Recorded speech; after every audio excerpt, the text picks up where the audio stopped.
Chers amis, nous sommes le jeudi 15 janvier 2015, il est 0h30, et je vais vous parler à nouveau d'astrologie, de cette astrologie nouvelle, dont j'ai l'intention désormais d'être un apôtre efficace, et notamment d'utiliser ce local de la rue de la Providence pour donner tous les jours de 11h à 15h des consultations gratuites, en tout cas participation libre. Et je vous invite donc à passer rue de la Providence entre le lundi et le vendredi, de 11h à 15h. Vous pouvez, de toute façon, si vous êtes quelqu'un, vous attendez, il y a de la place pour de toute façon, comme vous le savez, je pratique une astrologie qui est collective, donc ce n'est pas un problème, il n'y a pas besoin d'apporter son thème natal, et je n'ai pas besoin d'ailleurs de connaître la date de naissance des gens pour travailler, puisque c'est une astrologie mondiale, si on peut dire, mais qui considère que l'individu est pris dans un processus collectif. Alors, aujourd'hui, je voudrais vous parler de la notion de défi. La conjonction de Saturne avec une des 4 étoiles fixes royales est un moment fort de notre vie. Et il se produit tous les 7 ans, ce moment fort. Et c'est ce dont je voudrais traiter cette nuit, si on peut dire. Un moment fort, c'est-à-dire un moment critique, au plein sens du terme, c'est-à-dire à la fois éprouvant et permettant de se dépasser et de s'affirmer. Et c'est là que se situe le mot défi. Un défi est relevé. Quand il est relevé, on est plus fort, surtout quand on est vainqueur, ou en tout cas quand on a puisé en soi-même des énergies, des ressources inespérées et insoupçonnées. On a vu ce défi le 11 janvier, il y a quelques jours, dimanche dernier,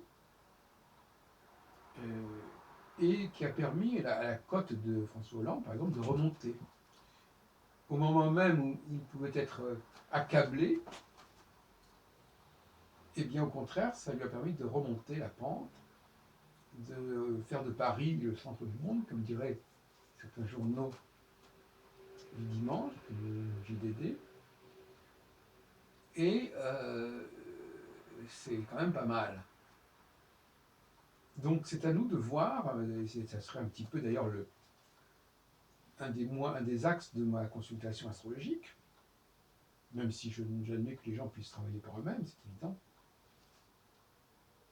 Et d'ailleurs, les gens peuvent très bien venir pour s'initier à ma méthode, et pas seulement comme client. Le défi, c'est justement de s'attendre, et là, l'astrologue peut faire une prévision, il faut vous attendre, lorsque la planète Saturne arrive à la fin d'un des 4 signes fixes, c'est-à-dire à la fin du Lion ou du Scorpion ou du Verseau ou du Taureau, il faut vous attendre à des défis qu'on va vous lancer, qui vont vous mettre à l'épreuve, qui vont voir ce que vous valez, ce que vous avez dans le ventre, et à vous de relever le défi et d'aller plus loin, d'aller plus avant. Mais d'aller plus avant d'une façon qui n'est pas celle qu'il y avait avant. Vous voyez ce que je veux dire? C'est-à-dire que la phase qui a mené cette conjonction, que nous appelons désormais la phase sinotrope ou syntropique, c'est-à-dire qui visait vers la conjonction, cette fameuse conjonction qui est celle de Saturne avec une des 4 étoiles fixes royales, donc c'est ça la conjonction, c'est ça la syntropie. Tropisme, aller vers, signe, aller vers la conjonction. Et donc, nous avons à ce moment-là, on peut présager 2 choses de nature très différente qui vont se croiser, qui vont se succéder, qui vont se rencontrer, qui vont être en dialectique, à savoir une attaque, un défi, quelque chose qui est déplaisant quelque part, qui vous met au défi de réagir, ou de riposter, ou au contraire de vous écraser. Et quand on relève le défi, eh bien, il s'agit de montrer qu'on est plus que ce qu'on était avant dans la phase précédente, où on était plus ou moins protégé, on était plus ou moins chanceux, si on peut dire, des opportunités, du piston, des protections, etc. Et là, il s'agit de montrer ce que nous valons par nous-mêmes, plus concrètement, plus solidement. Et donc, c'est tout l'enjeu de la conjonction, que de comporter à la fois l'attaque et la riposte, la parade. C'est ce qui s'est passé avec François Hollande, par exemple. Effectivement, la France a été attaquée, et la France a donné une parade brillante, remarquable. Maintenant, il lui faut évidemment aller au-delà, c'est-à-dire il faut quelque part, et ça ce n'est pas si simple que ça, il faut quelque part montrer soit une unité, renforcer l'unité, soit prendre des mesures pour enrayer certains comportements collectifs ou individuels. Ça, c'est à chacun de trouver la parade et de trouver le bon degré de réaction. On a vu qu'en 2001, par exemple, c'est-à-dire il y a 14 ans,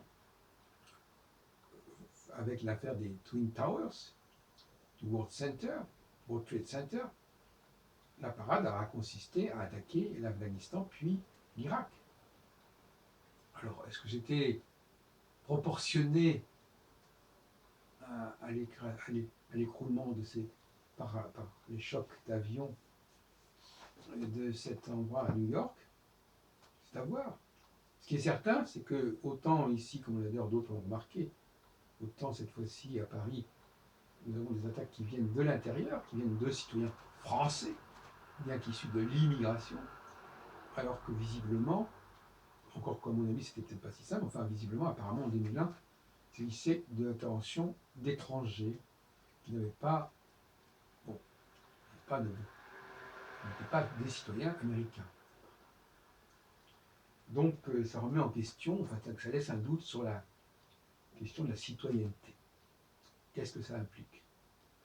D'où le café philo que j'ai organisé ce soir sur faut-il avoir foi dans la loi.